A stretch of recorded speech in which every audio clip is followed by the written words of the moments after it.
मैं एक घटना सुनाता हूँ। एक व्यक्ति को सर्प ने काटा, परंतु उसे मालूम नहीं था कि मुझे किस जंतु ने काटा है।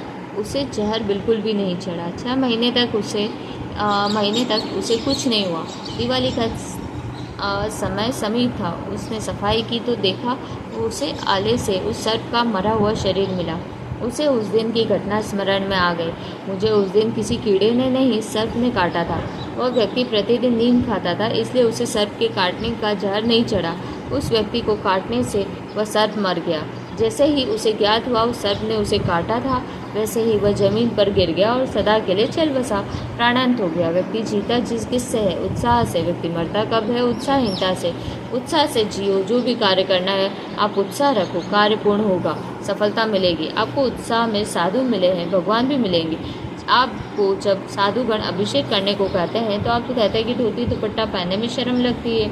आप जब मानतुम स्वामी का भक्तामन नहीं पढ़ रहे हैं। मैं आपको संस्कृत का भक्तामन नहीं पढ़ा रहा हूँ, आचार्य मानतुम स्वामी के भावों को पढ़ा रहा हूँ, उनकी भक्ति से परिचित करा रहा हूँ।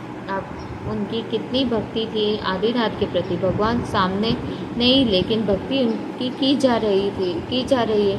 भगवान को मंदिर की वेदी की अपेक्षा मंदिर की वेदी पर विराजमान करो। अगर भगवान को आपके मंदिर में विराजमान हो गए तो आपको मंदिर में आकर भगवान का अभिषेक करने में तथा धोती दुपट्टा पहनने में शर्म नहीं लगेगी। पापी जीव को पुण्य से डर लगता है।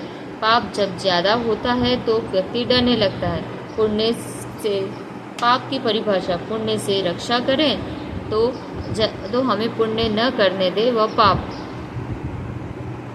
पाप की परिभाषा, पुण्य से रक्षा करे, जो हमें पुण्य न करने दे वह पाप। हमें पुण्य कार्य से कोई नहीं रोकता, मुझे मेरा पाप रोकता है। आहार मत दे, अभिषेक मत कर, पूजन मत कर, मंदिर न जा, चौका मत लगा, साधु के पास मत जा, भक्तामन मत पढ़। यह सब हमारा पाप हमसे कहता है। आज हम पुण्य की कम, पाप की ज़्यादा बात मानते हैं। मेरा उत्साह मुझे मंदिर बुला लेता है। मुझे उत्साह के कार्य करने की प्रेरणा हमारे मन से प्राप्त होती है और कुछ निमित्त या गुरुजनों से प्राप्त होती है। मेंढक के अंदर भाव था महावीर के समव शरण में जाने का। उसका भाव था जिनेंद्र की पूजा करने जाऊंगा। जब उस तिर्यंच गति के जीव का भाव देखो कितना शुभ है। जल कूप में रहता है लेकिन फिर भी भगवान जिनेंद्र देव के दर्शन का और पूजा का भाव कर लिया। और एक आप मनुष्य हो जिनके घर के बाजू में मंदिर है लेकिन मंदिर नहीं जाते। आप तो पूजा कर सकते हो, मंदिर आ सकते हो। मेंढक के अंदर पूजा करने का भाव था। वह सोचता है कि पूजा कैसे करूँगा। वह फूल को देखता है और सोचता है कि फूल चढ़ाकर भगवान की पूजा करूँगा। मुंह में फूल की एक पंखुड़ी दबाता है और समूह शरण की ओर बढ़ जाता है। सोचता है समूह शरण की 20,000 सीढ़ियाँ कैसे चढ़ूँगा राजगिरी पर्वत में की इतनी भीड़ में, परंतु वाला कमजोरी कोई काम नहीं। समूह शरण में जाना है, कैसी भी भीड़ हो मैं जाकर रहूँगा। आगे बढ़ जाता है। जिसके पास उत्साह होता है वह आगे बढ़ जाता है और सफलता को प्राप्त कर लेता है। जिसके पास उत्साह है उसके पास सफलता है, जिसके पास उत्साह नहीं उसके पास असफलता है। आपका कार्य में असफल होना यह सिद्ध करता है कि कार्य को पूर्ण प्रयत्न से नहीं किया। कहीं न कहीं कमी है। अधूरे मन से किए गए कार्य में असफलता मिलती है। कभी आप मुहूर्त भी न देखें, मुहूर्त देखकर कार्य न भी करें।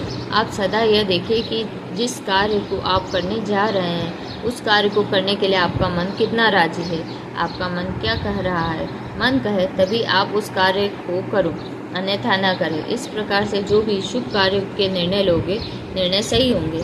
मेंढक फुदकता फुदकता आगे बढ़ता जा रहा है। प्रसन्न है, उत्साह है, इच्छा है, दर्शन की भावना है, आगे बढ़ता जा रहा है। उसे पूर्व जन्म के मंदिरों के जिनेंद्र देव के दर्शन हो रहे हैं। चला जा रहा है, चला आ रहा है, राह में चल रहा था।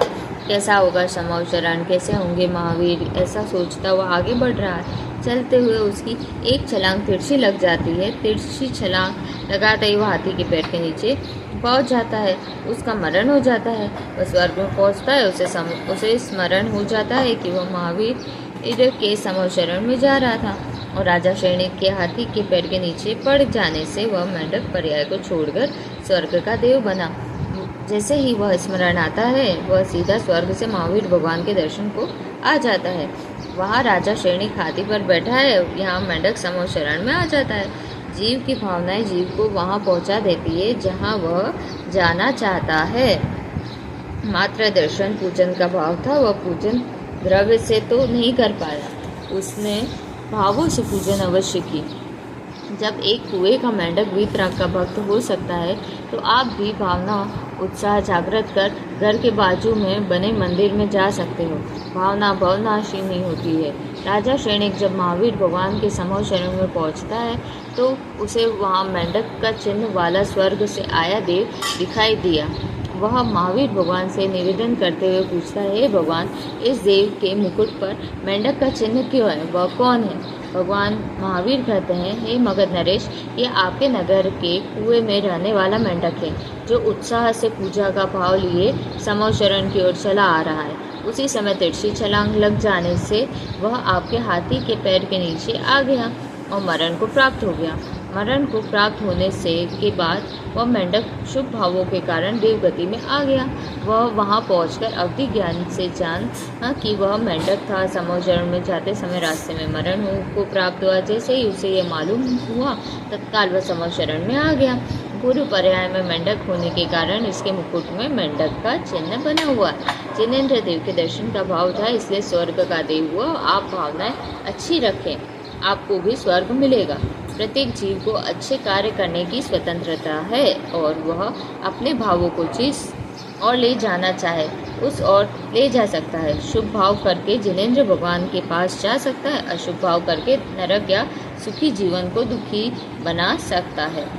एक सेठ जी और सामायिक करने बैठे थे, पुण्य कर रहे थे, लेकिन भीतरी भावों में पानी पीने की इच्छा जागृत हो जाती है तो वह जलाशय में जन्म ले लेता है और अशुभ भाव कर पाप रूपी परिणाम कर बावड़ी में मेंढक बन जाता है। वही जलाशय का मेंढक देखिए शुभ भाव कर स्वर्ग पहुंच जाता है। भावों को शुभ करो, शुभ होगा। जय जिनेंद्र।